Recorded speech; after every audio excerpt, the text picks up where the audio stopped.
I don't want Daddy to touch me anymore, my 8-year-old granddaughter whispered to me, trembling under the dining room table. Those 7 words shattered everything I thought I knew about my family. Today, I'm going to tell you something I never thought I would share. And if, for 1 second, you feel like this sounds familiar, I just ask that you hit like and subscribe. It will help me keep telling my story. My name is Martha Hayes. I'm 74 years old and live in a small apartment in the Lincoln Park neighborhood of Chicago. Until a year ago, I owned a fortune I'd built over decades, $10.5 million in properties, stocks, and investment funds. Properties in Palm Beach, Florida, a small apartment building downtown, and even some investments in Bitcoin that my late husband had made years ago, when no one believed in cryptocurrency.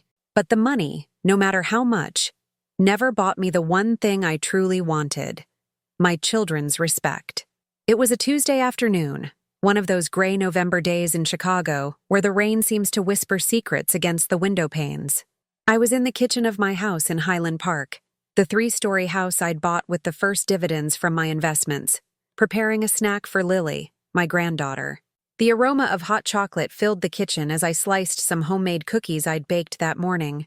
Lily was 8 then, a big-eyed girl with a shy smile who always preferred to cling to my side rather than talk to strangers. Her brown hair, just like mine at that age, framed a little face that had recently lost the natural joy that children have, but I attributed it to school problems, the normal difficulties of growing up. That afternoon, Lily had arrived quieter than usual. Her mother, my daughter Ellen, had dropped her off without even getting out of the car. A quick honk, an impatient gesture with her hand from the window, and she was off to her job at an art gallery in downtown Chicago's River North District. It was the usual routine. I was the unpaid babysitter, the on-call grandma who was always available to watch the child when it was convenient for them. "Grandma," Lily had said when she walked in, dragging her pink backpack across the marble floor of the foyer. Her voice sounded strange, as if something were caught in her throat. "Can I stay here forever?" I laughed, thinking it was just a kid's joke. "Of course, my love. This will always be your home," I said, stroking her head as I helped her take off her coat. But something in her eyes unsettled me. There was a shadow there, a sadness that shouldn't exist in a child her age. After the snack, while she was trying to do her homework at the dining room table, I noticed she was constantly distracted. Her eyes would drift to the window, as if she were waiting for something, or dreading something. Every time a car sounded on the street, she tensed up.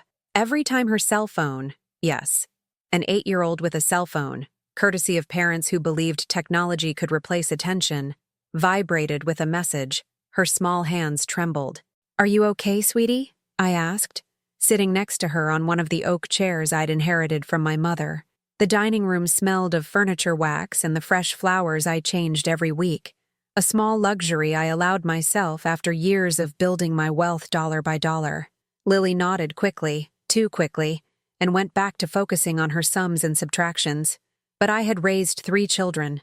I knew how to recognize when something wasn't right. It was then that the rain began to fall harder. Thunder echoed over the Highland Park rooftops like war drums, and with every boom, Lily shrank a little more in her chair. Finally, when a lightning flash illuminated the entire room followed by a deafening clap of thunder, she dropped her pencil and hid beneath the table. "Lily!" I exclaimed, worried. I bent down to look under the table, my knees creaking with the effort. I found her curled up in the fetal position, her arms wrapped around her legs and her face buried between her knees. "It's not the storm, Grandma," she mumbled without lifting her head. "It's just, I'm scared Daddy is going to come." A chill ran down my spine. "Scared of Daddy? Why, my love?" Lily lifted her head slowly. Her eyes, usually bright as stars, were red and swollen, as if she had been crying for days without anyone noticing. She looked at me with an expression I will never forget. It was the look of someone about to confess the most terrible secret in the world. "Grandma," she whispered, her voice so low I had to lean closer to hear it over the noise of the rain. "I don't want Daddy to touch me anymore." The world stopped. The sound of the rain faded. My heart became a wild drum in my chest. "What did you say, sweetheart?" "I don't want Daddy to touch me anymore," she repeated, this time with a clarity that broke my soul into 1,000 pieces. When Mommy isn't home, he comes into my room at night. He sits on my bed and he touches me. He touches me like I'm a sad doll.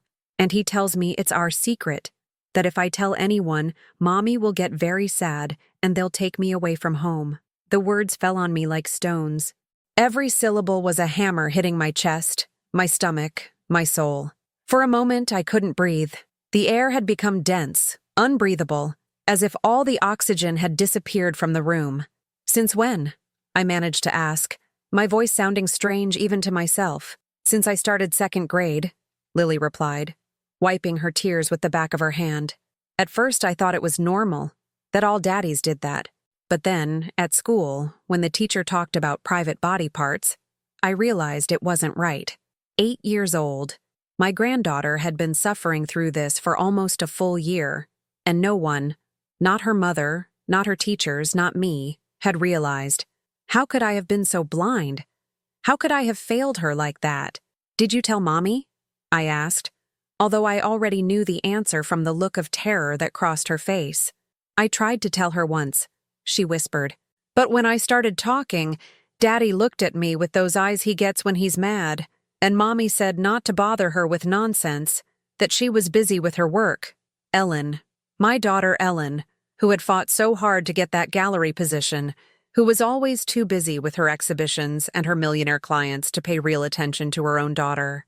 Ellen, who had delegated Lily's upbringing to nannies, expensive schools, and me, while she built her professional career with the same ruthless determination with which I had built my fortune. "Lily," I said, taking her small hands in mine. They were cold as ice. "Do you know how brave you've been to tell me?" She shook her head. "I'm not brave. I'm a coward. That's why Daddy says no one will believe me if I talk." Those words hit me like a slap. My son-in-law, Robert Miller, a man I had financially supported for years, who worked at a financial investment firm managing affluent client portfolios, who lived in the house I had helped pay for, who drove the car I had financed. That man had been abusing my granddaughter and threatening her into silence.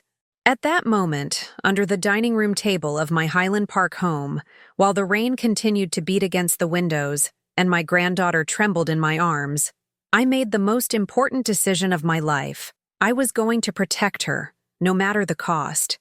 Even if it meant confronting my entire family, even if it meant losing everything I had built over decades. Because there are things more valuable than money, and one of them had just confessed the world's most terrible secret to me. I couldn't sleep that night. I stayed awake in bed, staring at the ceiling of my room as Lily's words echoed in my head like an endless sound. "I don't want Daddy to touch me anymore." Every time I closed my eyes, I saw her frightened little face, her tearful eyes silently pleading for help. At 3 a.m, I got up and went to the study where I kept all my financial documents. I opened the drawer where I kept the family photos and took out the album from recent years. There they were.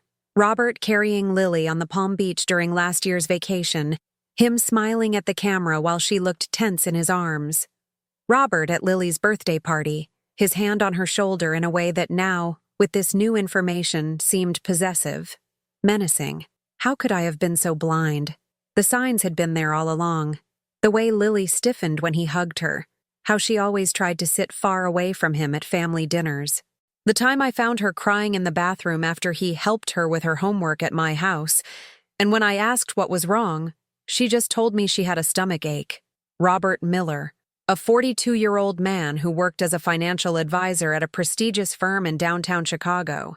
Always dressed in expensive suits, always talking about his millionaire clients and his successful investments.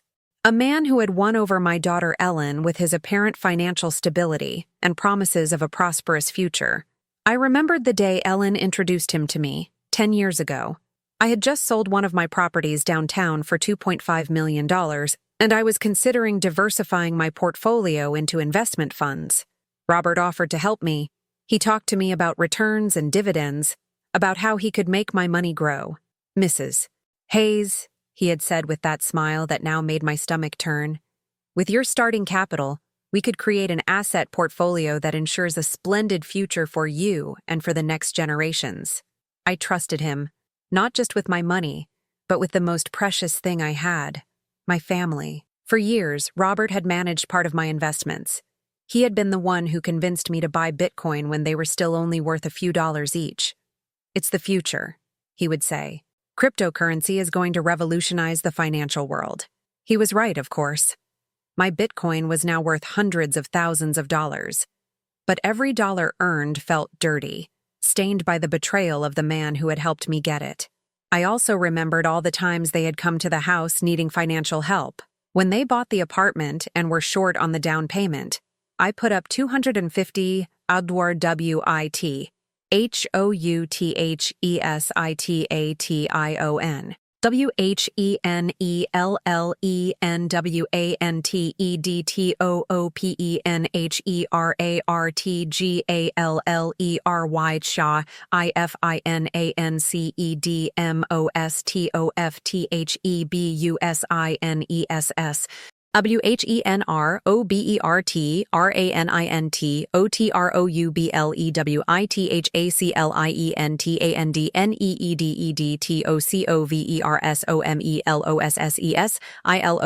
WHENROBERTRANETOTROUBLENEDTOSEVERTSOMEILOANEDHIM. $250,000 without hesitation. When Ellen wanted Tupenherart Gallery, I financed most of the business. When Robert ran into trouble with a client and needed to cover some losses, I loaned him $60,000 that he never paid back. "It's for the family," I told myself every time I signed a check or transferred money to their accounts. "It's for Lily." But it turned out that all this time, the man I was financially supporting was secretly hurting my granddaughter. On Wednesday morning, when Ellen came to pick up Lily for school, I tried to talk to her. My daughter arrived in a rush, as always, her hair pulled back in a messy bun, and talking on the phone about an exhibition opening that night. "Ellen," I said as she checked that Lily had everything in her backpack, "I need to talk to you about something important." "Mom, not right now," she replied without looking up from her phone. "I'm late for work and I have the opening tonight. You know how important this exhibition is for the gallery." Ellen had inherited my tenacity for business, but unfortunately, she had also inherited the tendency to prioritize work above everything else. At 38, she was a successful woman in her field, respected in the Chicago art world, with contacts that included millionaire collectors and internationally renowned artists. But as a mother, she had delegated so much to others that she seemed to have disconnected from her own daughter. "Ellen, it's about Lily," I insisted, lowering my voice so the child, who was eating breakfast in the kitchen, couldn't hear us. "What about Lily? Is she sick?" Ellen asked, finally putting down her phone and looking at me with attention. "Not sick, but—" I hesitated. How do you tell a mother that her husband is abusing her daughter? How do you utter such terrible words? "Mom, I don't have time for guessing games. Either you tell me what's wrong, or I'm leaving," Ellen said with that impatience she had developed in recent years, that inability to stop and truly listen. "I think Robert is touching Lily inappropriately," I finally managed to say, the words coming out of my mouth like broken glass. Ellen froze for a second, then she laughed, a short, dry, incredulous laugh. "What? Mom, do you even hear yourself? Ellen, yesterday Lily told me that—" "Stop!" she yelled, and her voice echoed throughout the house. From the kitchen, I heard Lily drop her spoon against the plate. "I can't believe you're saying something like that. Robert is a wonderful man, a devoted father, a husband who supports me in everything. But Ellen, if you would just listen to me—" "No, I won't listen to these crazy old woman fantasies," she interrupted again, her face flushed with anger. "Robert works day and night to give us a good life. He manages multi-million-dollar investment portfolios. He has the trust of important clients. And you come to me with this senile rambling?" Those words hurt me more than any physical blow. Senile rambling, as if my age automatically disqualified me from protecting my granddaughter. "Ellen, please, just listen to me." "Lily," Ellen called out toward the kitchen. "Come on, we're going to be late." Lily appeared in the foyer with her backpack, eyes downcast, as if she knew exactly what we had been discussing. As she walked past me toward the door, she whispered so softly that only I could hear it. "You didn't tell her, did you, Grandma?" My heart broke a little more. I nodded slightly, and I saw her small shoulders relax just a tiny bit. She still had hope that I could protect her, that I could fix this. Ellen headed toward the door with Lily by the hand, but before leaving, she turned and looked at me with a hardness I didn't know she possessed. "Mom, I don't know what's wrong with you lately, but these fantasies of yours are starting to worry me. Maybe you should see a doctor. Sometimes, at your age, the mind starts to—" She didn't finish the sentence, but the message was clear. She was suggesting I was senile, that I was making things up, that I couldn't trust my own perception of reality. "And one more thing," she added before closing the door. "I don't want you filling Lily's head with your weird ideas. She's an impressionable child." They left. The silence left in my house was deafening. I stood in the foyer for several minutes, processing what had just happened. My own daughter hadn't believed me. Worse, she had treated me as if I were a delirious old woman whose words had no value. But I knew what I had seen in Lily's eyes. I knew my granddaughter wasn't lying. And I knew that if I didn't do something, no one else would. That afternoon, while organizing my financial documents, I found a folder I hadn't opened in years. It contained the will I had drafted 5 years ago, when my fortune had reached $8 million. In that document, all my assets were divided among my 3 children, Ellen, Michael, and Ryan, properties valued in millions, bank accounts, investment funds, the Bitcoin that was now worth a fortune, all distributed equally among them. I also found the contracts for the properties I had bought in my children's names to avoid taxes. The apartment where Ellen and Robert lived was technically in Ellen's name, but I had paid the mortgage for years. The beach house in Palm Beach, valued at over $1 million, was also in Ellen's name, although I was the one who took care of all the maintenance costs. As I reviewed these documents, an idea began to form in my mind. A terrible and necessary idea. If my family wasn't going to protect Lily, if they were going to treat me like a senile old woman whose concerns weren't worth listening to, then I would have to use the only weapon I had: my money. The money I had accumulated by working since I was 16. The money I had wisely invested for decades. The money I had generously shared with a family that now refused to listen to me when I needed them most. That night, I called my attorney, Walter Sterling, a man who had handled my legal affairs for over 20 years. "Walter," I said when he answered the phone, "I need to see you tomorrow. It's urgent." "Of course, Mrs. Hayes. Is there a problem with the investments?" "No," I replied, looking out the window of my study at the lights of Chicago shining in the distance. "It's about my will. I want to change it." On the other end of the line, there was a moment of silence. "Are you sure? It's a document we carefully drafted a few years ago." "Completely sure," I told him, my voice sounding firmer than I felt. "I want to change everything." I hung up the phone and sat in the darkness of my study, surrounded by the documents that represented a lifetime of work and sacrifice. Tomorrow, a war I never thought I would have to fight would begin, a war against my own family. But for Lily, I was willing to lose everything. Walter Sterling's office was on Wacker Drive, in one of those old Chicago buildings that breathe money and tradition. As I went up in the wrought iron elevator, my hands trembled slightly. It wasn't from age. It was from the magnitude of what I was about to do. Walter greeted me with his usual paternal smile. He was a 60-year-old man, completely white hair and thick-rimmed glasses that gave him a distinguished air. He had handled my family's legal affairs for decades, from when I bought my first property to the most complex transactions that had built my wealth. "Martha, what a pleasure to see you," he said, kissing me on both cheeks. "Though I must confess I'm intrigued by this will business. We drafted a very comprehensive one just 5 years ago." I sat in the leather chair across from his mahogany desk. The walls were covered with law books and diplomas, and from the window I could see the bustle of Chicago on a Thursday morning. "Walter, what I'm about to tell you cannot leave this room," I began, my voice sounding more serious than usual. "Of course. Attorney-client privilege is sacred." I told him everything. I told him about Lily, her words, Ellen's reaction, years of suspicions that now made sense. Walter listened in silence, taking occasional notes, his expression growing more grave with every detail. "Martha," he said when I finished, "this is very serious. Have you considered going straight to the police?" "And then what?" Ellen accuses me of being senile? Robert uses his contacts and his money to defend himself? Lily is further traumatized in a trial? Walter took off his glasses and cleaned them slowly, a gesture he made when he was processing complex information. What exactly do you want to do with the will? I want to take them all out. Ellen, Michael, Ryan, everything, I said, feeling the words leave my mouth like bullets. I want my fortune to go to organizations that protect abused children, and I want to set up a trust for Lily, which she can only access when she turns 18, and only if she chooses to. Walter was quiet for several seconds.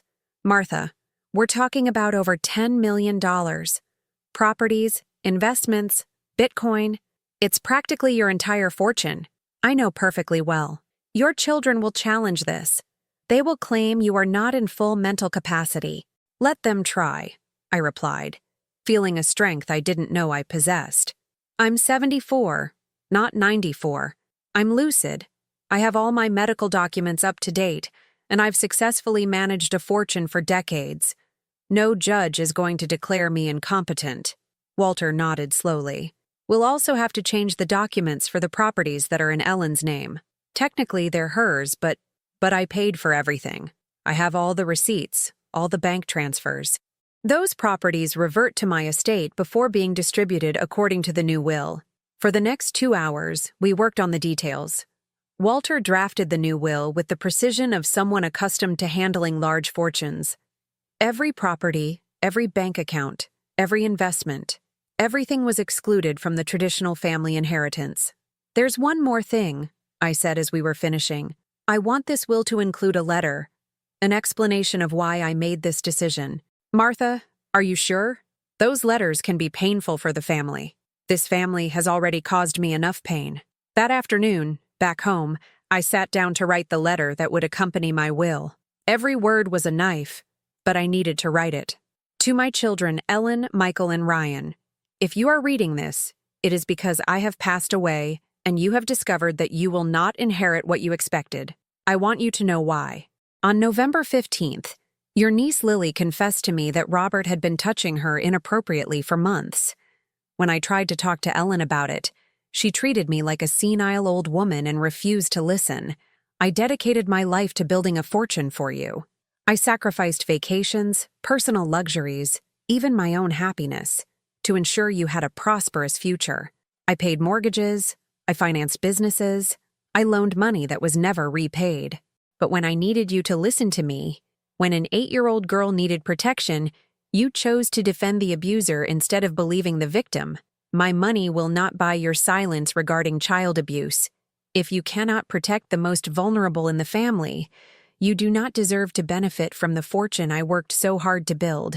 All my assets will go to organizations that do protect children like Lily. I hope that someday you understand that there are things more important than money. Martha Hayes. That night, Ellen called me. Her voice sounded strained, almost hysterical. Mom, what did you tell Lily yesterday? Why? I asked, though something in her tone alerted me. Because today at school she told the psychologist that her father touches her inappropriately. They've called me in for questioning tomorrow. I felt a mix of relief and terror.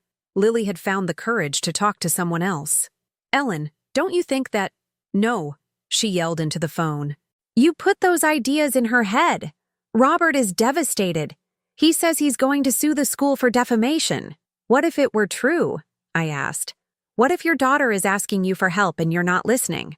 Lily is a confused child. You manipulated her with your old woman fantasies. She hung up the phone.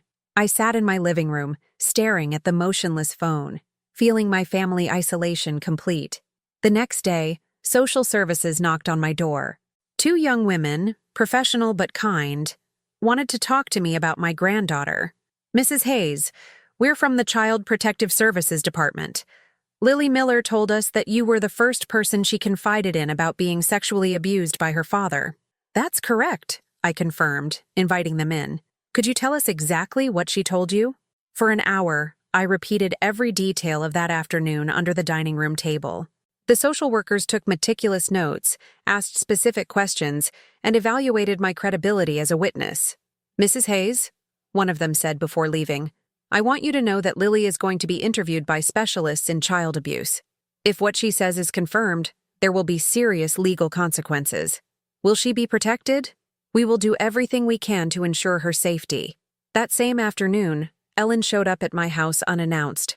She brought Robert with her, and for the first time in years, I saw genuine fear in my son-in-law's eyes. "Martha," Robert said to me in that controlled voice he used in his business meetings, "I believe there's been a terrible misunderstanding." "There is no misunderstanding," I replied, staying standing even though my legs were trembling. "Look, I know sometimes children fantasize, invent stories," he continued, but there was something desperate in his tone. "Lily is very imaginative. She probably saw something on TV and—" "Robert," I interrupted him, my voice coming out louder than I expected. "Lily told me details that an 8-year-old child cannot invent." Ellen approached me, her eyes red from crying. "Mom, please. Robert is a good man. He manages multi-million-dollar investment funds. He has the trust of important Chicago families. Why would he risk all that?" "Because abusers don't discriminate by social class or professional success," I said, looking her directly in the eye. It was then that Robert lost his composure. His mask of respectable man collapsed, and I saw the true monster underneath. "Listen to me well, you meddling old woman," he said, getting so close I could feel his breath. "If you continue with this smear campaign, I will have you declared mentally incompetent. I have lawyers, I have contacts, I have enough money to bury you legally. And I have more money than you," I replied with a calm that surprised me. "And I also have lawyers. And above all, I have the truth." Ellen stepped between us. "Enough! Robert, let's go!" Before leaving, Ellen turned to me with an expression I had never seen on her face. It was pure hatred. "Mom, you have destroyed my family. I hope you're satisfied." They left, but their threats lingered in the air of my house.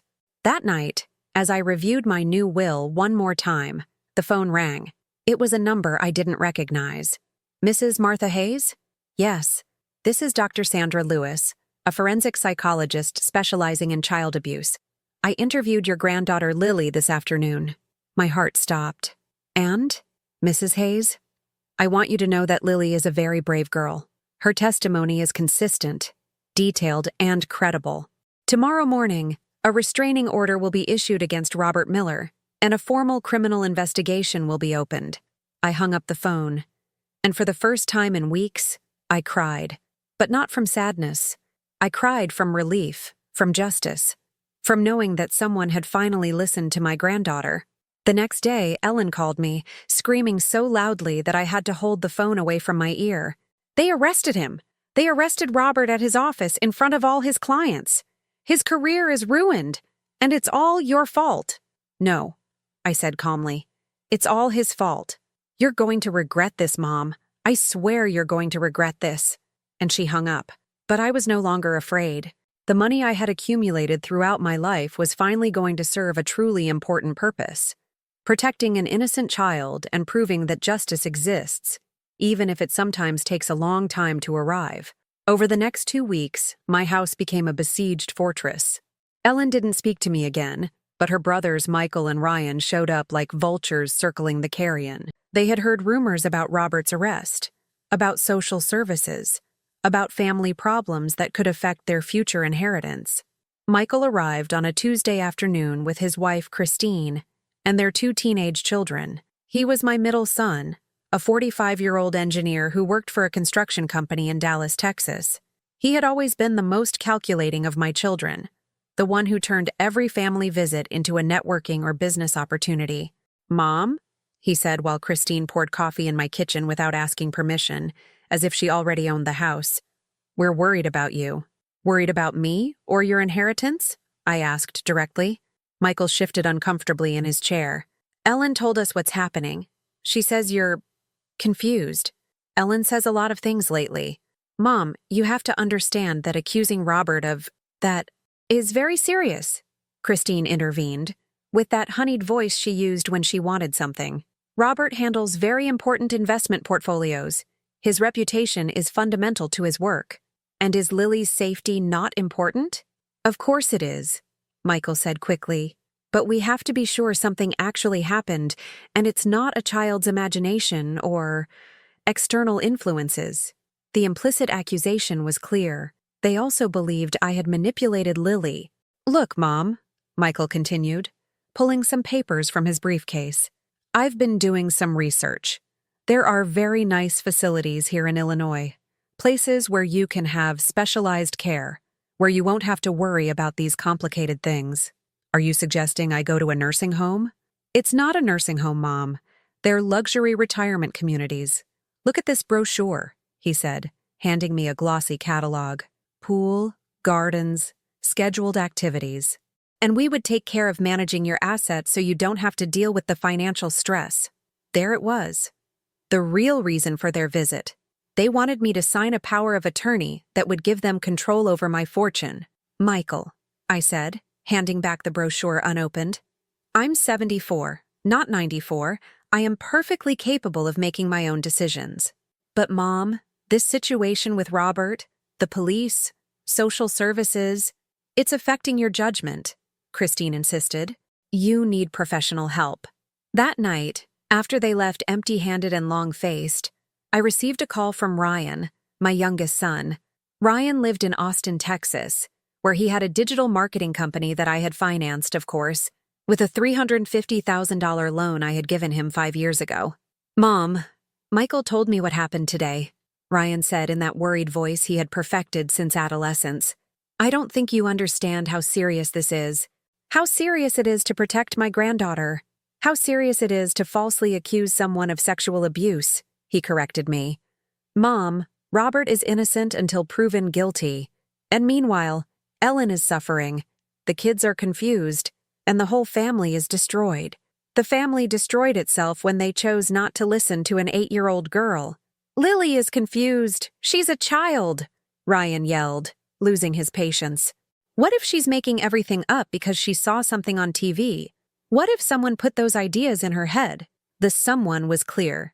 Michael, Ellen, and now Ryan. They were all convinced I had manipulated Lily into inventing a story of abuse. Ryan, I said with a calm that was hard to maintain, if you are incapable of believing that a child can tell the truth about something so terrible, then you are not the man I thought I raised. Mom, please. Think about what you're doing. You're destroying your own family over a fantasy. I hung up the phone. The next day, a woman I didn't know showed up at my door. She was blonde, about 50, dressed in an expensive suit and carrying a leather briefcase. She introduced herself as attorney Patricia Vance, a lawyer specializing in family law. Mrs. Hayes, I am here representing your children Michael, Ryan, and Ellen, she said with a professional smile. They are concerned about your well-being and wanted to explore some legal options to protect you. Protect me from what? Well, given the recent circumstances, the accusations you've made, the stress you've been under, your children believe you could benefit from some sort of assistance in making important financial decisions. There it was again. They wanted to declare me incompetent. Attorney Vance, I said, standing in the doorway. My children can hire all the lawyers they want, but they will discover that a woman who built a fortune of over $10 million from nothing is not easily intimidated. The lawyer's smile wavered slightly. Mrs. Hayes, no one wants to intimidate you. We just want to ensure you are protected and making informed decisions. I've already made my most informed decision, I told her. I changed my will. Your clients will not inherit a single dollar. This time the smile vanished completely. Excuse me? You heard right. My fortune will go to organizations that protect children like my granddaughter. My children can spend all the money they want on lawyers, but they will not change that decision. Attorney Vance was silent for several seconds, processing the information. Then she pulled a recorder from her jacket pocket. Mrs. Hayes, would you allow me to ask you a few questions to assess your current mental state? No, I said, and closed the door in her face. That same afternoon, Walter Sterling called me. Martha, your children have hired Esteban and Associates. It's one of the most expensive firms in Chicago. And they're going to challenge the will. They'll allege mental incompetence, undue influence, cognitive impairment. Let them try. Martha, they're going to ask for a mandatory psychiatric evaluation. They can get a court order. I felt a shiver. Can they do that? If they convince a judge that there are reasonable doubts about your mental capacity, yes. And they have arguments. The accusations against Robert, the radical change to the will, your age. Walter, do you think I'm crazy? Of course not. But in court, the person who is right doesn't always win. The person with the better legal strategy does.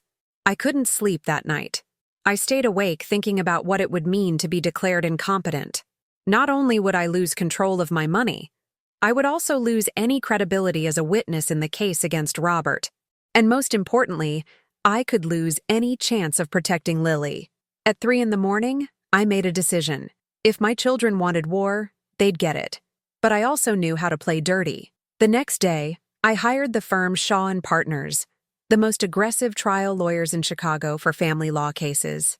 I explained my situation to the senior partner, Olivia Shaw, a 60-year-old woman known for never losing a major case. Mrs. Hayes, she said after hearing the whole story, your children are going to discover that attacking a woman with your net worth and your history of sound financial decisions is harder than they think. What do you need from me? First, a voluntary psychiatric evaluation. We're going to prove you're in perfect mental condition before they can suggest otherwise. Done. Second, I need all the records of the loans and financial assistance you've given your children over the years. We're going to prove you've been a generous benefactor, not a manipulable victim. I have them all. And third, Olivia continued, we are going to file a preventative lawsuit for harassment and coercion against your children. They are trying to intimidate you into changing legitimate legal decisions. A week later, when Michael, Ryan, and Ellen received the court summons, Ellen called me hysterically. You're suing us, your own children. I'm just defending myself, I replied calmly. Mom, this is crazy. Robert is still in jail. I don't have money to pay lawyers. The kids are traumatized. And how do you think Lily feels? Lily is fine. She's at my mother-in-law's house. She's being cared for.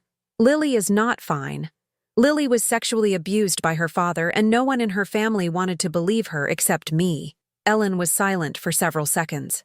When she spoke again, her voice sounded broken. Mom, if it really happened, if Robert really did that, I didn't know.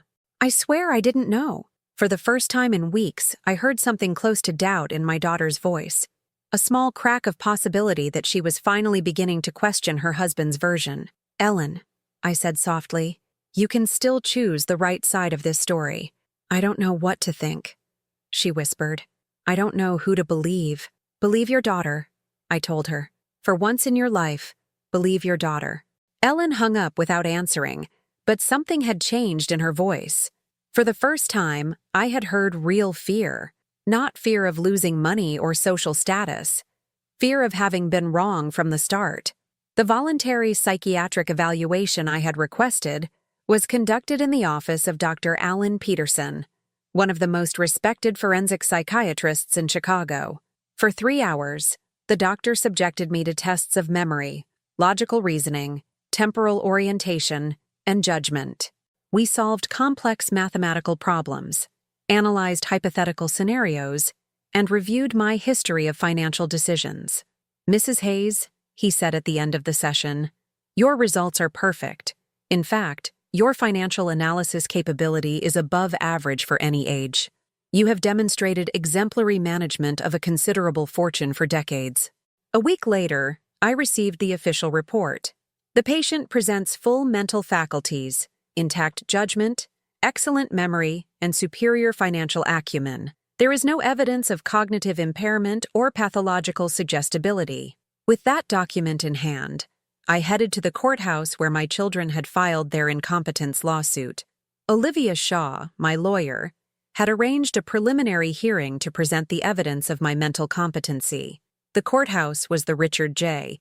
Daley Center, in one of those modern buildings designed to intimidate ordinary people. When I arrived, I found my 3 children sitting in the waiting room with their lawyer. Michael wore his best suit. Ryan looked nervous, and Ellen avoided looking at me directly. Good morning, I said as I walked past them. Only Ryan murmured a response. Michael and Ellen ignored me completely. The judge, Eleanor Vance, was a 50-something woman with a reputation for being extremely meticulous in family law cases. She had reviewed the entire file before the hearing. "Mrs. Hayes," she said when I was called to testify, "I understand your children are requesting that you be declared incompetent to manage your assets due to allegedly irrational recent decisions." "Yes, Your Honor." "Can you explain what those decisions were and why you made them?" For 40 minutes, I explained everything. I told her about Lily, the confession under the dining room table, Ellen's refusal to listen, and the change to the will as a protective measure. The judge took notes constantly, asked precise questions, and asked for specific details. "Mrs. Hayes," she finally asked, "are you aware that by changing your will, you are disinheriting your children from a considerable fortune?" "Completely aware, Your Honor. It's over $10 million in properties, investments, funds, and cryptocurrency." "And do you maintain that decision after reflecting on the consequences?" "I maintain it. An abused child is worth more than any fortune." When I finished testifying, my children's lawyer presented her arguments. She spoke of my age, the trauma of the accusations against Robert, the influence of social services, and irrational decisions that jeopardized the family estate. But when Olivia Shaw presented the psychiatric report, the records of my successful investments over the last 20 years, and evidence that I had multiplied my assets from $2 million to over $10 million during the last decade, my children's argument collapsed. "Your Honor," Olivia said, "a woman who has quadrupled her net worth in 10 years cannot be declared incompetent for making a difficult but perfectly logical moral decision." The judge deliberated for 15 minutes. When she returned, her verdict was clear. "I dismiss the petition for incompetence. Mrs. Martha Hayes is in full mental capacity and has the absolute right to dispose of her assets as she deems appropriate." I left the courthouse feeling victorious, but the family war was far from over. That same afternoon, Ellen appeared at my house unannounced. She arrived alone, without Michael or Ryan, without lawyers. Her face was swollen from crying, and she had lost weight. For the first time in months, she seemed vulnerable, human. "Mom," she said when I opened the door, "I need to talk to you." I invited her in. We sat in the living room where we had so often shared coffee and conversations when she was younger, when she still respected me, when we were still family. "I went to see Lily," she said without preamble. "She's at my in-laws' house. I've been visiting her every afternoon since Robert was arrested. How is she?" "Confused, scared. She asks for you constantly." I felt a pang in my chest. "And what do you tell her?" Ellen was silent for several seconds, fiddling with her hands. "At first I told her Grandma was sick, that she was saying things that weren't true. Those words hurt, but I didn't interrupt her. But then," Ellen continued, her voice beginning to break, "I started asking different questions. I asked her about the nights when I worked late at the gallery. I asked her about bath time, about moments alone with Robert." My heart sped up. "And what did she tell you?" "She told me things, Mom. Specific things. Details that an 8-year-old child cannot invent." Ellen completely broke down, crying with those heart-wrenching sobs that come from the soul. I got up and hugged her, feeling her tremble in my arms. "Mom, you were right," she whispered against my shoulder. "You were right. And I didn't listen to you. I didn't listen to my own daughter." "Ellen, I'm a terrible mother. I let that monster abuse my daughter for months, and when my own mother tried to protect her, I called her crazy." I hugged her tighter. "Ellen, you didn't know." "I should have known. I'm her mother. I should have seen the signs." She was right, but recriminating her now wouldn't help anyone. The important thing was that she had finally opened her eyes. "What are you going to do now?" I asked her. Ellen pulled away from me and dried her tears. "First, I'm going to cooperate fully with the prosecution. I'm going to testify against Robert.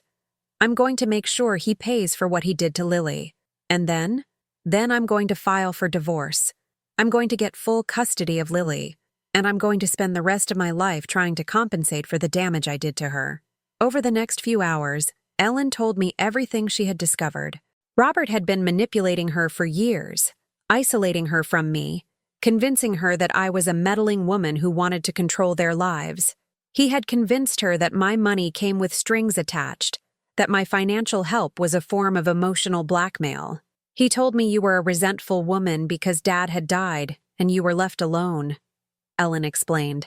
He convinced me that you only sought us out when you felt lonely, that you used your money to force us to visit you. And you believed him? Mom, Robert was very convincing. He knew exactly what to say to make me doubt everyone but him. That night, Ellen stayed at my house.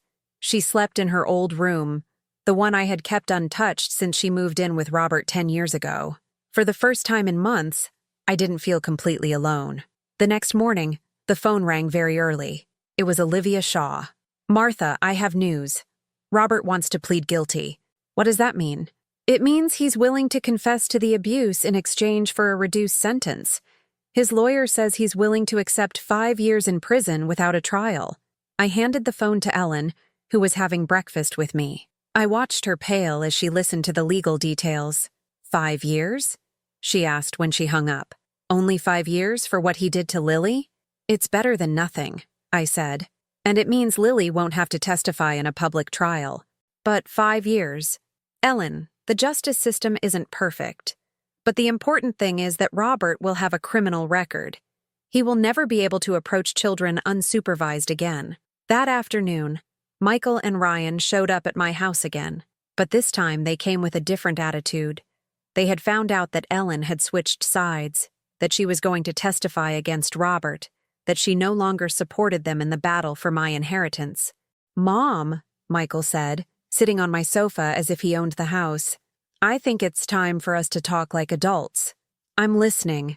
Ellen is obviously traumatized by what happened with Robert. She's not thinking clearly, but we are. And what are you thinking so clearly? Ryan leaned forward. We think changing your will was an understandable emotional reaction, but reckless. Mom, we are your children. This fortune you built belongs to us by right. By right?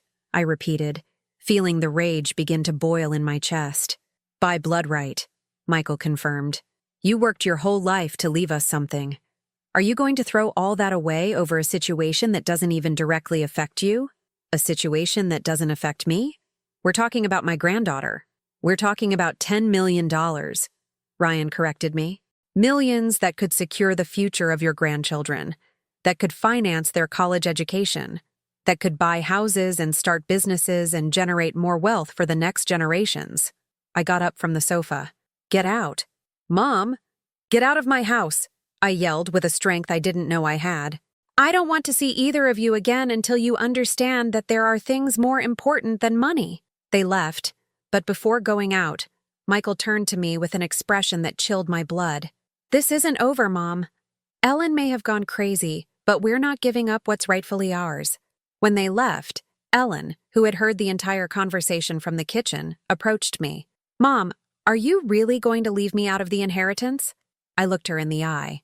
My daughter, who had finally found the courage to believe her own child, who had abandoned her brothers to do the right thing. Ellen, I said, there are things more important than money, but there are also people who prove they deserve second chances. That night, I called Walter Sterling to make one last change to the will. The hearing against Robert was held 3 months later at the Richard J. Daley Center in Chicago. Although he had agreed to plead guilty, the procedure required a formal hearing where testimonies were heard and the sentence was ratified. I had decided to attend, not only as the victim's grandmother, but as the person who had made justice possible. That morning, Ellen and I arrived at the courthouse together. She had lost more weight and had deep circles under her eyes, but for the first time in years, I saw her determined, with that strength she had inherited from me, but that had been buried under years of manipulation. Lily did not have to testify thanks to the plea deal, but the forensic psychologists would present their evaluations, and I would have to testify about what my granddaughter had confessed to me on that rainy afternoon. In the courtroom, I saw Robert's parents sitting in the front rows. They were an older, well-dressed couple who looked at me with thinly veiled hatred. For them, I was the woman who had destroyed their perfect son, the successful financial advisor who managed millions of dollars in investments for affluent Chicago families. Robert entered in handcuffs, dressed in a gray suit that no longer fit him well. He had aged 10 years and 3 months. His eyes, which used to shine with that arrogant confidence of the successful man, now looked dull, defeated. When I was called to testify, I walked to the stand feeling the weight of all the eyes on me. The prosecutor, a young man named Mark Davis, asked me the questions we had reviewed. What Lily had told me, when, where, with what exact words. Mrs. Hayes, the prosecutor asked me, when your granddaughter confessed the abuse to you, did you have any doubt about the truthfulness of her words? None, I answered clearly. The details she told me, the way she was trembling, the specific words she used. An 8-year-old girl cannot invent something like that. And what was your family's reaction when you reported these events? My daughter Ellen refused to believe me. My other children treated me as if I were a senile old woman. Only social services and the police took Lily's words seriously. Robert's defense attorney, an older man with the look of a shark, tried to discredit me during the cross-examination. Mrs. Hayes, is it true that you radically changed your will after these alleged events? I changed my will, yes. Disinheriting your family of over $10 million. Disinheriting the members of my family who chose to protect an abuser instead of an innocent child. Doesn't that seem like an extreme reaction for a woman your age? I straightened up in the chair. Sir, at my age, I've learned that money has no value if it cannot be used to protect those we love. When I finished testifying, Ellen took the stand. Her testimony was heartbreaking. She spoke about how Robert had manipulated her, how she had learned to doubt her own mother, how she had failed to protect her daughter. Robert convinced me that my mother was a controlling woman who used her money to manipulate us, Ellen declared with a trembling voice. He made me believe that the accusations against him were the product of jealousy and senility. I was an idiot to believe him. The prosecutor asked her about the subsequent conversations with Lily. When I finally worked up the courage to ask my daughter the right questions, Ellen continued, she told me details that broke my heart, things she had been keeping silent for months because her own father had threatened to destroy our family if she spoke. Finally, the judge addressed Robert. Mr. Miller, do you confirm your plea of guilty to the charges of child sexual abuse? Robert slowly stood up. His voice was hoarse, barely audible. Yes, Your Honor. Do you understand that by accepting this guilt, you are waiving your right to a trial and will be sentenced according to the terms of the agreement? Yes, Your Honor. The judge sentenced him to 5 years in prison, plus 10 years of probation, during which he could not approach minors without supervision. He would also have to register as a sex offender for life. When we left the courthouse, Ellen and I hugged on the steps of the Daly Center. For the first time in months, I felt there was a real possibility of rebuilding our relationship. Mom, Ellen said as we walked to the car, I know I have no right to ask you for anything after how I treated you, but what do you need? I want Lily to come back and live with me. Child Protective Services says they can grant me custody if I prove I have a stable environment and family support. Of course you do. That afternoon, we went together to pick up Lily from Robert's parents' house. The tension in that house was palpable. Ellen's in-laws treated her coldly, as if she were a traitor for having testified against their son. When Lily saw me, she ran to me and threw herself into my arms with a force that almost knocked me down. Grandma, I missed you so much.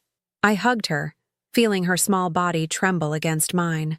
I missed you too, my love. Is it true that Daddy is going to be in jail? Yes, sweetie. He's going to be where he can't hurt you or any other child. And I don't have to keep secrets anymore? My voice broke. No, my love, you don't have to keep any secrets anymore. That night, Lily slept at my house for the first time in months. Ellen stayed too, and for the first time since this nightmare began, my house felt like a home again. But the peace was short-lived. The next day, Michael and Ryan showed up with reinforcements. They had brought their wives, their teenage children, and the most expensive lawyer they could hire. Mom, Michael said while his family spread out across my living room like an occupying army, we've come to make you a final proposal. I'm listening. Their new lawyer, a man named Charles Brown, who, they had researched, was a specialist in annulling wills, cleared his throat. Mrs. Hayes, my clients are willing to drop any further challenge to your will if you agree to a reasonable compromise. What kind of compromise? A trust, Ryan intervened. You would maintain control of your assets during your lifetime, but upon your death, the money would be divided among all your direct descendants, including your grandchildren. Including Lily? Of course, Michael said. Lily would receive her corresponding share. We're talking about over $1 million for each grandchild. Ellen, who had been listening in silence, finally spoke. Michael Ryan, don't you understand what happened here? Don't you understand that Mom made a moral decision, not a financial one? Ellen, you're traumatized, Christine, Michael's wife, replied condescendingly. You can't think clearly right now. I'm thinking more clearly than I ever have in my life, Ellen retorted. For the first time, I see my family for who they really are. Ryan got up from the sofa. Mom, this is ridiculous. We are your blood. We have been good children. Are you going to punish us for something Robert did? I'm not punishing you for what Robert did, I told them, feeling the rage boil in my chest again. I'm punishing you for choosing money over justice, for trying to declare me incompetent when I wouldn't become your accomplice, for seeing an abused child and worrying more about your inheritance than her well-being. Michael turned red with anger. Fine. If you want to fight, you'll get one. We're going to challenge every decision you've made. We're going to prove that Ellen manipulated you into changing the will. Michael! Ellen yelled, also standing up. Stop it right now. No, Ellen, you've poisoned her against us. Before all this drama, Mom loved us all equally. Mom loved us, Ellen replied, but we only loved her for her money. Those words dropped into the room like a bomb. Everyone fell silent because they all knew Ellen had spoken the truth. The lawyer Charles Brown tried to regain control of the situation. Ladies and gentlemen, I believe emotions are highly charged. I suggest we take some time to— No, I interrupted him, standing up with all the dignity I could muster. I don't need time. My decision is made. I looked at Michael and Ryan, at their wives, at their children who were looking at me as if I were an obstacle between them and a fortune they considered theirs by right. I want everyone out of my house right now, and I don't want to see any of you again until you understand that in this family, protecting the innocent is more important than protecting the estate. They left in a hurry, muttering legal threats and talking about appeals, but I was no longer afraid. I had made the most difficult decisions of my life, and I had made them for the right reasons. That night, while Ellen was helping Lily with her schoolwork at the dining room table where it had all begun, I called Walter Sterling one more time. Walter, there's one last change I want to make to the will.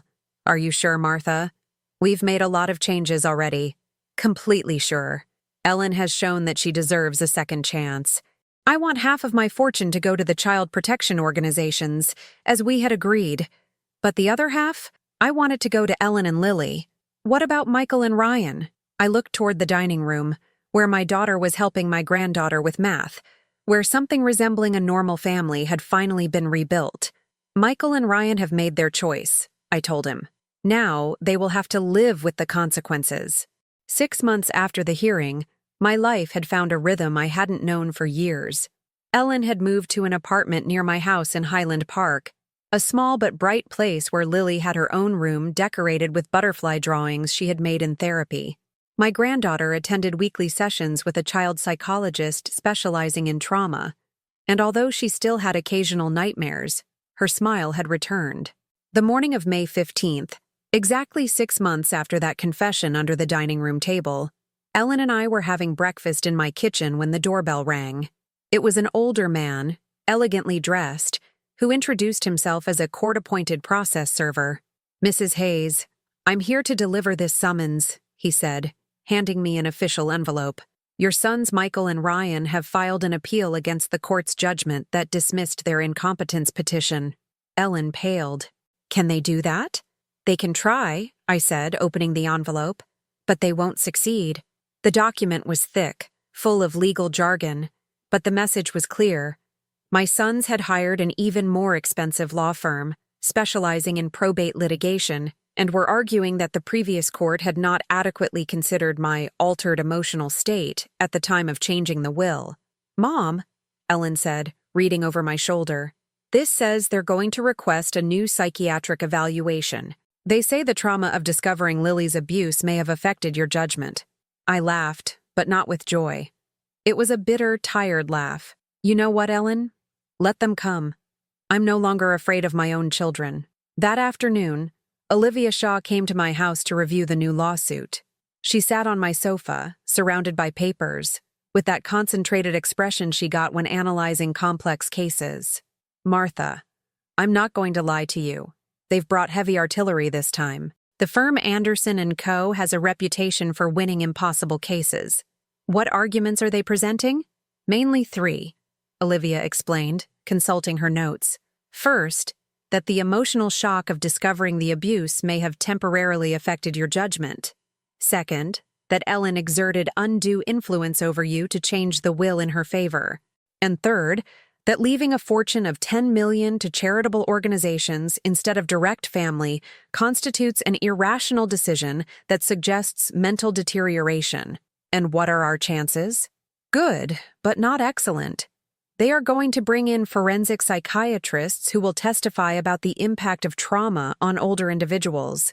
They are going to argue that Ellen took advantage of your emotional vulnerability. Ellen, who had been listening in silence, stood up abruptly. That's a lie. I tried to convince Mom not to change the will. I know, Olivia said softly, but they are going to present a different narrative. They'll say that first you opposed it to gain her trust, and then you gradually manipulated her. That night, after Olivia left, Ellen and I stayed up late talking. Lily was asleep in the guest room, and the house was silent except for the ticking of the dining room clock. Mom, Ellen said, what if they're right? What if I unconsciously influenced you to include me in the new will? I looked at her. My daughter had changed so much in these months. She was no longer the arrogant, distant woman who had chosen to believe her abusive husband over her own mother. Now she was humble, thoughtful, marked by guilt, but also strengthened by having done the right thing. Ellen, why do you think I changed my decision about your inheritance? Because I finally listened to Lily. Because I left Robert. Because I testified against him. Exactly. It wasn't influence. It was merit. You earned a second chance. But despite my outward confidence, inside I was afraid. Not afraid of losing the money. At 74, I had enough to live comfortably for the rest of my life, but afraid that my children would achieve what they had been trying to do all along: declare me incompetent and take control of my decisions. The new psychiatric evaluation was scheduled for the following month. This time it wouldn't be with Dr. Peterson, who had worked with me voluntarily, but with a panel of 3 psychiatrists appointed by the court. In the weeks leading up to it, Michael and Ryan intensified their campaign. They showed up in my neighborhood, talking to neighbors, asking if they had noticed changes in my behavior. They hired a private investigator who reviewed my financial transactions from the last 2 years, looking for evidence of irrational decisions. One morning, as I was returning from the grocery store, I ran into Sarah, my next-door neighbor, a woman my age whom I had known for 15 years. Martha, she said with that uncomfortable expression of someone who has to share bad news, 2 men came by yesterday asking about you. What did they want to know? If I had seen you behaving strangely lately, if you had mentioned family problems, if I thought you were, well, if you were all there. I felt a surge of anger. And what did you tell them? I told them you are the most lucid and determined woman I know. That in 15 years of neighborly relation, I have never seen you make a stupid decision. But other neighbors, I later discovered, had been less loyal. Mrs. Johnson, who lived at the end of the street, had told the investigators that she had seen me talking to myself in the garden. What she didn't explain is that I always talked to myself when I worked on my plants. It was a lifelong habit. Mr. Jenkins, the owner of the local corner store where I bought the newspaper, told them he had noticed me more nervous in recent months.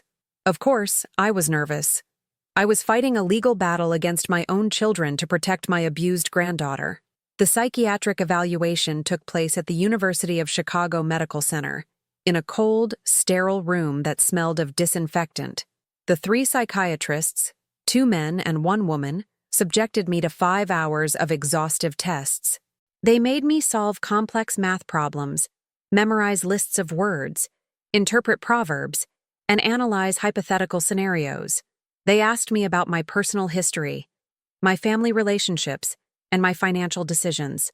They asked me to explain in detail why I had changed the will, how I felt about my children, and if I understood the consequences of my actions. Mrs. Hayes asked Dr. Rodriguez, the lead psychiatrist, "Don't you think it's an extreme decision to leave only $5 million to your daughter Ellen and $5 million to charitable organizations, completely excluding your other two children?" "Doctor," I replied, "would you find it extreme for someone to reward those who protect children and punish those who protect abusers? But madam, you speak as if your sons Michael and Ryan were accomplices to the abuse. They were not accomplices to the abuse, doctor. They were accomplices to the cover-up." Dr. Chen, a woman in her 50s, took over. "Mrs. Hayes, when you discovered your granddaughter's abuse, did you experience any emotional shock that may have affected your judgment?" "Of course, I experienced emotional shock. Any normal grandmother would have." "And is it possible that this shock led you to make hasty decisions?" "Doctor, I changed my will 3 months after discovering the abuse. I had plenty of time to reflect. But during those 3 months, you were under considerable stress. Your daughter Ellen completely changed her version of events. You were in conflict with your entire family. There were legal proceedings underway." "Exactly. And in the middle of all that chaos, I made the clearest decision of my life: to protect an innocent child." Dr. Williams, the youngest of the three, asked the final questions. "Mrs. Hayes, do you understand that by excluding Michael and Ryan from your inheritance, you are also depriving their children of a considerable inheritance?" "Doctor, Michael and Ryan's children will inherit from their parents. My sons have had decades to build their own wealth. If they haven't done so, it's not my responsibility to compensate for their lack of foresight." "And what if there was a way to protect Lily without punishing the rest of the family?" I was silent for several seconds, thinking about the question. "Doctor, for months I tried to talk to my family about what was happening to Lily. No one listened to me. My sons tried to declare me incompetent for believing an abused child. What kind of protection would you expect a family like that to offer?" When the evaluation was over, I felt exhausted but not defeated. I had answered every question honestly. I had defended my decisions with logic, and I had proven that I completely understood the consequences of my actions. 2 weeks later, I received the results. The 3 psychiatrists had reached the same conclusion. I was in full mental capacity. I perfectly understood the implications of my decisions, and although I had experienced emotional stress from the family situation, this stress had not compromised my judgment. "The patient demonstrates consistent moral reasoning," the report stated. "Her testamentary decisions, though unusual, are based on clear ethical criteria and reflect a thorough understanding of the family circumstances." When Olivia read me the report over the phone, I felt as if a 1,000-pound weight had been lifted from my shoulders. "Martha," Olivia said, "I think we can be relieved. With this report, it will be very difficult for Michael and Ryan to get your will annulled." But my sons did not give up. Their next move was even more desperate and cruel. They filed a criminal complaint against Ellen, accusing her of undue influence and elder manipulation. When Ellen received the summons, she broke down in my kitchen. "Mom, they're going to accuse me of manipulating you. They can put me in jail." "Ellen, that's not going to happen." "But what if they're right? What if I subconsciously influenced you? What if all this is my fault?" I hugged her, feeling her tremble in my arms. "Ellen, do you know the difference between manipulation and positive influence?" "No. Manipulation seeks personal gain at the expense of others. Positive influence seeks to do the right thing, no matter the cost. You helped me do the right thing." That night, while Ellen stayed at my house because she was afraid to be alone, I made a decision that I knew my other children would never forgive. I called Walter Sterling one last time. "Walter, I want to make one final change to the will. Martha, don't you think we've made enough changes? This one will be the last. I want to establish a no contest clause." "What kind of clause?" "If any heir challenges this will, they automatically lose any right to the inheritance. All their money also goes to the charities." "Martha, that means if Michael and Ryan continue with the legal proceedings?" It means Ellen will keep the entire family inheritance, not just half. Walter was silent for several seconds. Are you completely sure? I looked toward the guest room, where Ellen and Lily were sleeping together, my daughter protecting each other from the nightmares that still visited them occasionally. Completely sure, I told him. My sons are going to learn that some decisions have permanent consequences. The day Michael and Ryan received the notification about the no contest clause, they showed up at my house like a furious storm. It was a Saturday morning, and Ellen was in the garden helping Lily plant some flowers we had bought the afternoon before. My granddaughter had developed a fascination with gardening since she started therapy. Her psychologist said that caring for plants helped her feel that she had control over something that could grow and flourish. "Open the door, Mom," Michael shouted, pounding furiously. "We know you're in there." I opened the door and found my two sons, their wives, and the lawyer, Charles Brown, all with looks of absolute indignation. "Is it true?" Ryan asked me without even greeting me. "Is it true that if we continue with the appeal, we lose everything?" "It is true," I confirmed calmly. "This is blackmail," Michael shouted, pushing the door to enter without permission. "It's pure, unadulterated manipulation." "No," I replied, holding firm in the doorway. "It's a consequence. For an entire year, you have tried to declare me incompetent, to steal my right to decide about my own money, to silence an abused child. Now you have to choose. You accept my decision and keep your dignity, or you continue fighting and lose absolutely everything." Christine, Michael's wife, stepped forward with tearful eyes. "Martha, please, think about our children. They're your grandchildren too. Are they going to pay for their parents' mistakes? Your children will inherit from you," I told her. "If Michael hasn't left them anything, that's not my problem." The lawyer Charles Brown tried to intervene with his professional voice. "Mrs. Hayes, this no contest clause could be considered coercive by a court. We could argue that—" "You can argue whatever you want," I interrupted him. "But every day you keep the legal proceedings active, every appeal you file, every hearing you force me to attend, is one more day you are confirming that you chose money over family." Ryan approached me, and for a moment I thought he was going to yell at me. But instead, his voice came out broken, almost pleading. "Mom, we are your sons. We helped raise you since Dad died. We took care of you when you were sick. Doesn't that count for anything?" Those words hurt me more than I had expected, because there was some truth in them. Michael and Ryan had been good sons in many ways. They had come to visit me regularly. They had been present for birthdays and Christmases. They had shown concern when I had pneumonia 2 years ago. But they had also always come with their hands out. They had calculated every visit, every gesture of affection, as an investment in their future inheritance. "Ryan," I said, looking him directly in the eyes, "when you helped raise me, when you took care of me during my illness, did you do it expecting a financial reward?" He was silent. "Because when I raised you, when I worked 3 jobs to pay for your college, when I sold my first apartment to finance Michael's business, I didn't do it expecting anything in return, except that you would be good people."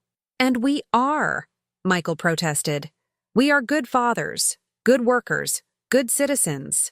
"Good citizens who try to silence an abused child?" I asked. "Good people who accuse their own mother of being senile when they don't like her decisions?" It was then that Ellen came out of the garden, with Lily by the hand. My granddaughter had hands dirty with soil and a smile that vanished as soon as she saw all the people at my door. "What's going on?" Ellen asked. "Nothing important," I said. "Your brothers were just leaving." But Michael wasn't finished. He turned to Ellen with a fury that scared me. "This is all your fault," he yelled at her. "Before you put your crazy ideas in Mom's head, we were a happy family." "A happy family," Ellen repeated, incredulously. "A family where a man was abusing an 8-year-old girl and no one wanted to listen to her?" "Robert is innocent," Ryan shouted. "He pleaded guilty because the lawyers told him it was the only way to avoid a longer sentence. But we all know Lily made it all up." The silence that followed was absolute. Lily hid behind Ellen, but I could see her small eyes filling with tears. After a year of therapy, after all the progress she had made, my sons had just told her to her face that she was a liar. "Get out," I said, my voice coming out as a roar I didn't know I possessed. "Get out of my house right now."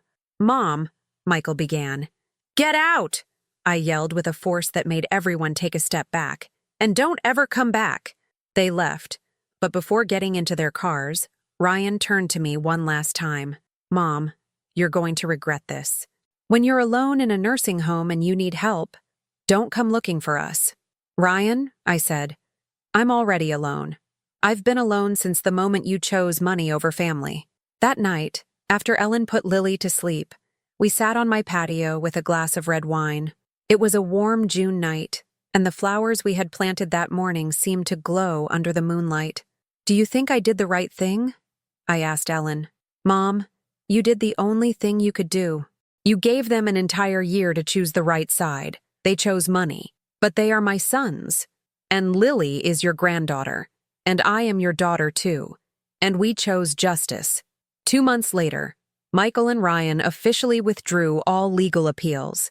They didn't do it because they had understood their mistakes, but because their lawyers had explained that the chances of winning were minimal and that continuing meant definitively losing any possibility of inheritance. I received a letter from Charles Brown informing me that his clients waived further legal proceedings without admitting guilt or acknowledging the validity of the accusations presented against them. Even in defeat, they couldn't admit they had been wrong. Last year, Lily turned 10. We celebrated her birthday in my backyard, with a chocolate cake we had made together and a small party with her school friends. Seeing my granddaughter laugh, run, and play like a normal child reminded me why every legal battle, every sleepless night, every tear shed had been worth it. Ellen had become a completely different mother.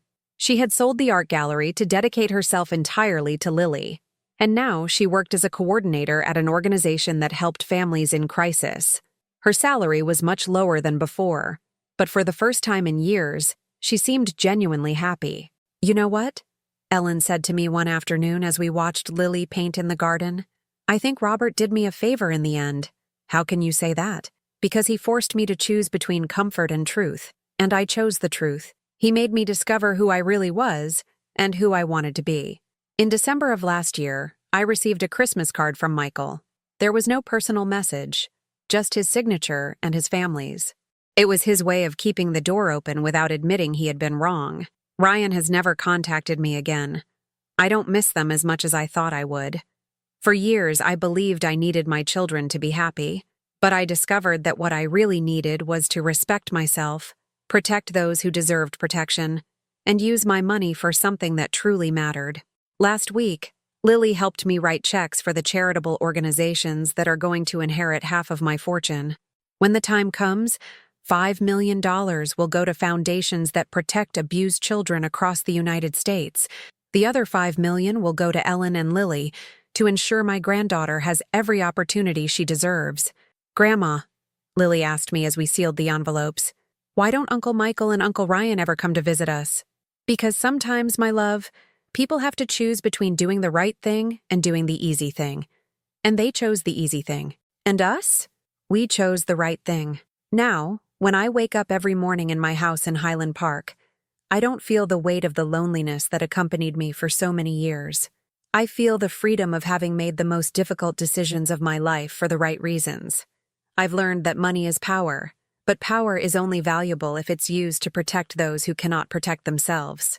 I've learned that family is not defined by blood, but by loyalty, love, and the willingness to make sacrifices for the well-being of others. And I've learned that at 75, it's never too late to discover who you truly are when all the masks come off. My name is Martha Hayes. I was a mother of 3 children, but only one of them turned out to be deserving. I built a fortune of $10 million, but its true value was only revealed when I used it to protect an innocent child. And if you had to choose between your money and your dignity, what would you choose? Because in the end, that's the only question that truly matters. Tell me in the comments if you or someone you know has had to make a similar decision. Because these stories need to be told. They need to be heard. And if this story touched your heart, please hit the like button and subscribe to the channel. Because the more people hear these stories, the more children like Lily will have a grandmother like me willing to fight for them.